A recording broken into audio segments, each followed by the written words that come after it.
তোমার ভাই রোমিও আমারে চোখ গরম দিয়ে কথা বলে, এর বিচার আমি চাই। রোমিও, তোর এত সাহস হইলো কি করে তুই তোর ভাবিরে চোখ গরম দিয়ে কথা বলিস? কেন ভাই, আপনার জ্বলতেছে? দেখছো কিভাবে মুখে মুখে তর্ক করে। কেন আমার জ্বলবে কেন? আপনি তো আর ভাবিরে চোখ গরম দিতে পারবেন না, তাই। তোমার কোনো গার্লফ্রেন্ড আছে? না। তোমার কোনো মেয়ে বন্ধু আছে? আরে না, তোমার কোনো এক্স গার্লফ্রেন্ড আছে? মোটেই না। তাহলে আই লাভ ইউ টু। কিন্তু তুমি কিন্তু একটা প্রশ্ন করতে ভুলে গেছো, আমার কিন্তু বউ আছে। দেখছো আমার ভাইটা কি কষ্টটাই না করে। শোনো, তোমার ভাইয়ের মদ খাওয়া ছাড়াও, তা না হলে একদিন বড় সর্বনাশ হয়ে যাবে। বাজে কথা বলবা না, দেখো কি সুন্দর ধান খেতে সার দিচ্ছে। চাইয়া দেখো, সারের বস্তা ঘরে থুই আসতে বস্তা নিয়ে গেছে।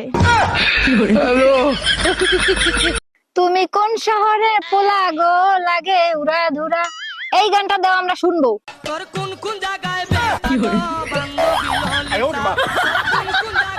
আচ্ছা শোনো, পাশের বাড়ির যে টুম্পা ভাবি আছে ওরে তোমার কেমন লাগে? নিশ্চিত এর ভিতর কোনো ঘাপলা আছে, আমারে ফাঁসাবে। আরে কি হইলো বলো না কেন? চিড়িয়াখানায় ওই যে লেজ কাটা বান্দর আছে না, ঠিক সেই বান্দরের মতো লাগে। হ্যালো টুম্পা, এবার তো বিশ্বাস হইলো ওর কাছে তুই বান্দরের মতন লাগোস।